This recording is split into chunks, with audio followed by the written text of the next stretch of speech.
Todo filme que se preze tem mudanças, seja de roteiro, seja de elenco, até de casa, ou seja, do estúdio. E hoje nós vamos falar de mudanças ocorridas numa das produções mais esperadas da época. Um filme dos X-Men de 2000. Tá pronto? Simbora!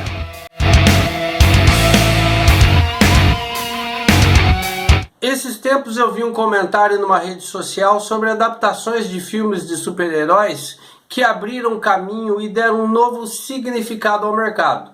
E apontaram o Superman de 1978, o Batman de 1989, o filme da Mulher Maravilha e o Coringa como aqueles que se tornaram os maiores responsáveis por essas mudanças de pensamentos. Talvez até haja razão na escolha, mas uma lista assim é equivocada quando não há Blade e X-Men. Quer saber por quê? Vou te falar agora. Sim, sem Blade, um filme independente de baixo orçamento e que conquistou o público, não haveria X-Men. E sem X-Men, não haveria nada depois. Nem mesmo uma nova tentativa com o Superman O Retorno em 2006, que foi dirigido pelo mesmo diretor do X-Men em 2000. Eram outros tempos, os quadrinhos não estavam essa Coca-Cola toda, muito menos suas adaptações eram vistas com confiança. Muito pelo contrário, eram vistas com desconfiança por muita gente. Sendo assim, acredito que poderíamos fechar a lista de filmes que quebraram paradigmas e ressignificaram o mercado da seguinte maneira: o Superman de 1978, o Batman de 1989, o Blade de 1998 e X-Men de 2000, fazendo justiça a todos os outros que vieram depois. E falando nos heróis mutantes, nós vamos trazer hoje 10 detalhes desse filme de 2000 que provavelmente você não sabia. E antes de começar a citar os 10, eu vou te pedir, já se inscreveu no canal? Se inscreva, deixe o seu like. Assim o YouTube entende que o nosso vídeo está arrebentando a boca do balão e indica para mais pessoas. O YouTube ele trabalha dessa maneira: quanto mais likes a gente tem, mais divulgação ele faz. Então dá essa moral pra gente. Combinado? Vamos começar. O Kevin Feige trabalhou no filme dos X-Men pela Fox. Sim, ele foi um produtor associado, ele foi assistente da produtora titular, Lauren Shuler Donner. A Lauren ela é esposa do recém-falecido diretor do Superman de 1978, Richard Donner, né, diretor entre tantos outros filmes, os Goonies, a cinesérie Máquina Mortífera, Assassinos e tantos outros. Após o trabalho com Lauren na produção dos X-Men, Kevin Feige foi convidado por Avi Arad a ajudá-lo a criar o MCU, ou o universo cinematográfico da Marvel. E quando o Arad foi para a Sony, o Feige acabou assumindo o MCU. Embora o filme tenha chegado aos cinemas na metade de 2000, a sua produção começou quase 15 anos antes, quando uma produtora chamada Orion comprou os direitos de adaptação. Anos depois, a Fox acabou comprando esses direitos da Orion, porque ela também estava mal das pernas. Eu já falei sobre pelo menos duas produtoras que sumiram do mapa. Eu vou deixar aqui em cima esses links para que vocês possam conhecer também. E quando a Fox comprou esses direitos, ela convidou nada mais, nada menos que Joss Whedon, o diretor e roteirista de Vingadores e também do malfadado Liga da Justiça, e hoje ele cancelado pela sociedade. Ele foi convidado para escrever o roteiro do filme. Nesse roteiro, que basicamente chegou às telas então em 2000, havia duas cenas que acabaram sendo cortadas por questão de orçamento. Uma delas envolvia a Sala de Perigo e a outra dela envolvia o Fera. Sim, o Mutante Fera apareceria no primeiro filme dos X-Men, no roteiro do Joss Whedon. Quando perceberam que estouraria o orçamento, então o Fera foi cortado e a Sala de Perigo também foi, e todas as cenas importantes que envolviam o Fera no desenvolvimento da trama foram transferidas para a personagem da Jean Grey. O General Zod, não o atual, né, o antigo, do filme de 1980, quase foi o Magneto. E o Drácula também. Sabia? Pois é. Quando o elenco dos X-Men começou a ser formado, os produtores começaram a considerar alguns atores. O primeiro dele foi Terence Stamp, que interpretou o General Zod em Superman 1 e Superman 2. Também consideraram o Christopher Lee, eternizado pelo Drácula, depois ele se tornou Conde Dooku em Star Wars, e também o Saruman em Senhor dos Anéis. Além disso tudo, ele ainda gravou um disco de heavy metal, alto nível. Mas o papel acabou caindo nas mãos do Ian McKellen. Ele recém havia ganho um Oscar de melhor ator coadjuvante pelo filme Deuses e Monstros, e também ele havia participado de um filme chamado O Aprendiz, que foi dirigido por Bryan Singer, que também dirigiu, né, os X-Men, e sem dúvida nenhuma, O Aprendiz é o melhor filme da carreira do Bryan Singer. É um filmaço, é baseado num livro do Stephen King, onde um garoto descobre que um de seus vizinhos pode ser, supostamente um refugiado, né, um nazista que fugiu da Alemanha no pós-guerra e foi morar nos Estados Unidos com outro nome, e com isso o menino começa a chantageá-lo, e existe esse jogo mental. Só que talvez o idoso não seja um ex-nazista, mas esteja apenas brincando com a cabeça do menino. É um filmaço, é o melhor filme da carreira do Bryan Singer, e também um grande trabalho de Brad Renfro, um jovem ator que acabou morrendo muito novo, que tinha uma carreira bastante vistosa pela frente, mas infelizmente acabou nos deixando bastante cedo. Falando em diretor, a Fox tinha duas opções em mente. A primeira, a melhor delas, vindo de Titanic, James Cameron, mas ele já recusou no ato. O James Cameron era fã do Homem-Aranha. Se ele fosse adaptar algum quadrinho para o cinema, seria do Escalador de Paredes. Os X-Men não faziam parte do interesse dele.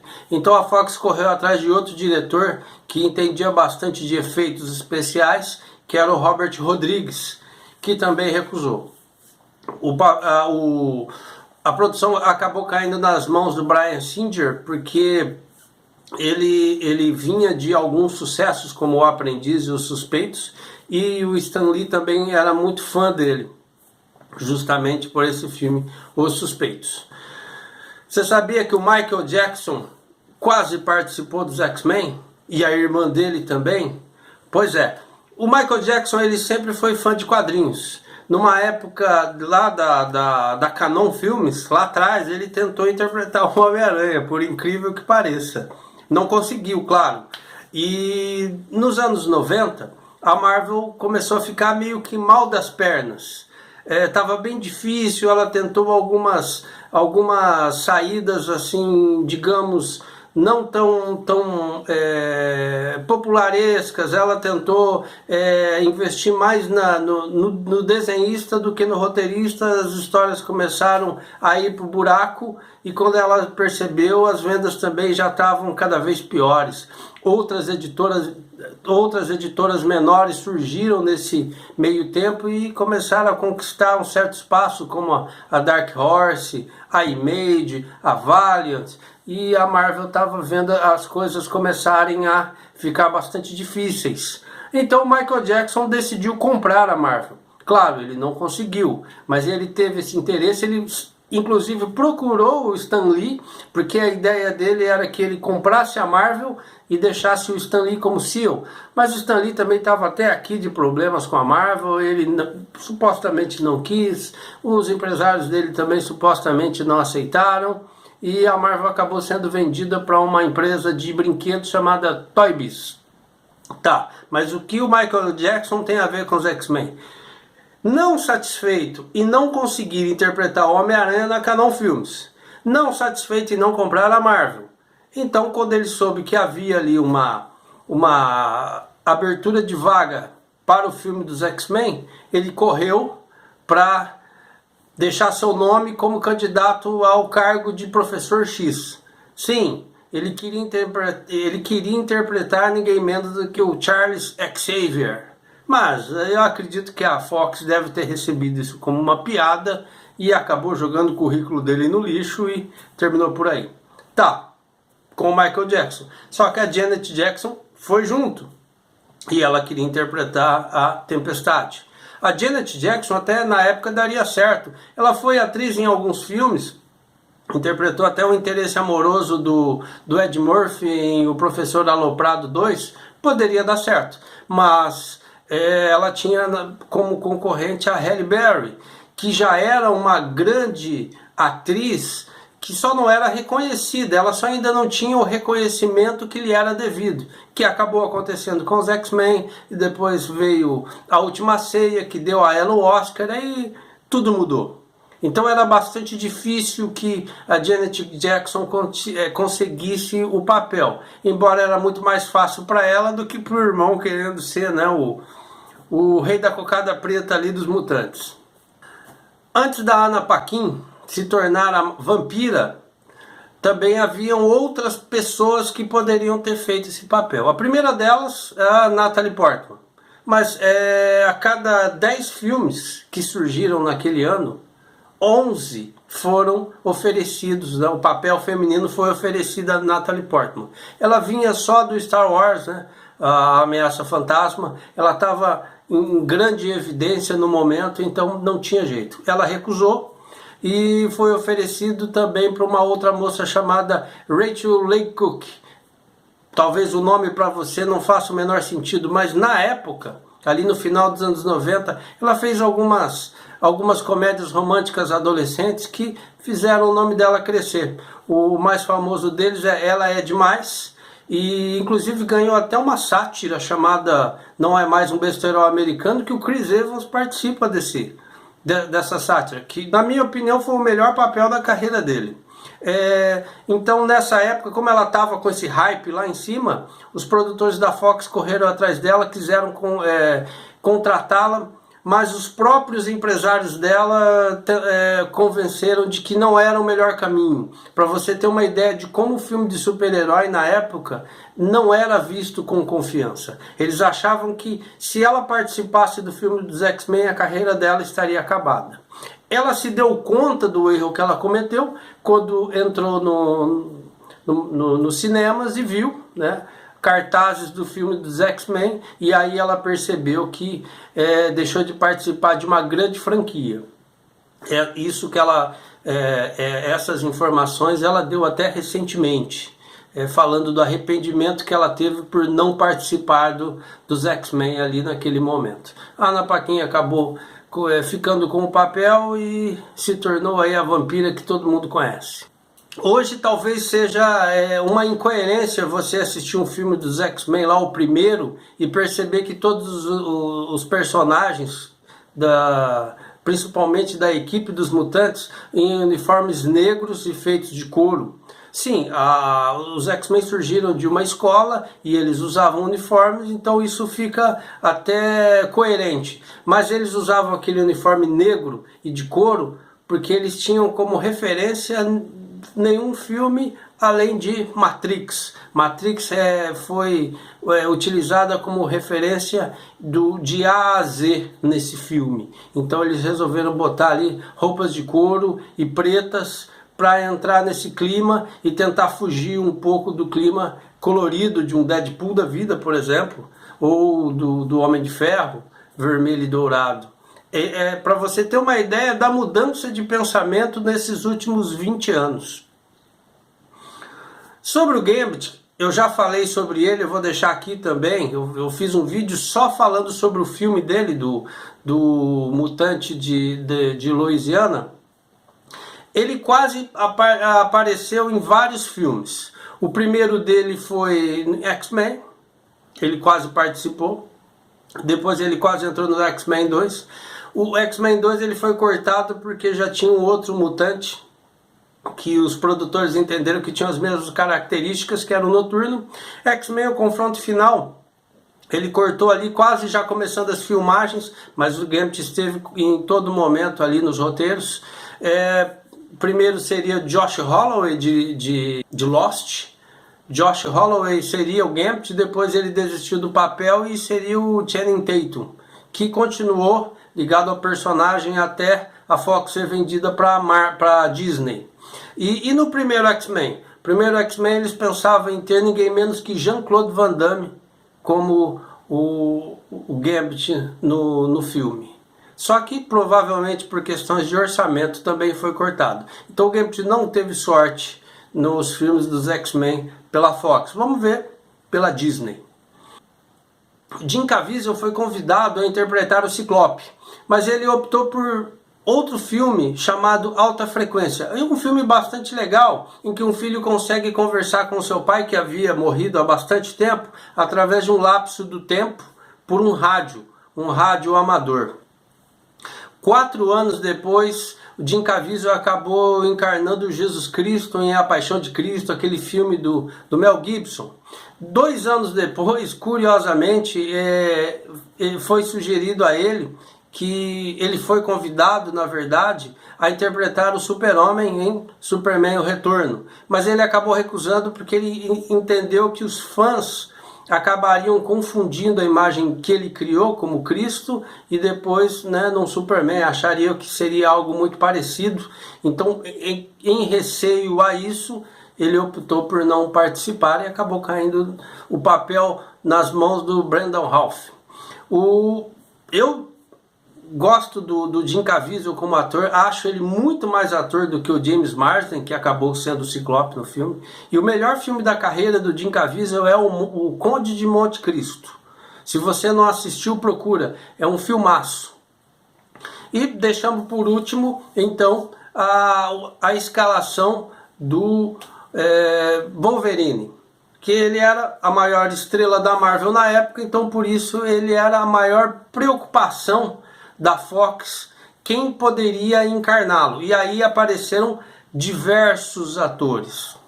Naqueles que estavam em alta na época, foram considerados o Gary Sinise, Elias Koteas, Mel Gibson, Aaron Eckhart, que depois se tornou Duas Caras em Cavaleiro das Trevas. Keanu Reeves foi convidado, mas ele recusou, até porque ele tinha acabado de ser o Neo no primeiro Matrix, e ele não queria... O Keanu Reeves nunca gostou de participar de 2 blockbusters seguidos, ele sempre gosta de fazer um filme grande e outros pequenos, até para que ele tenha um pouco de tempo para ele mesmo.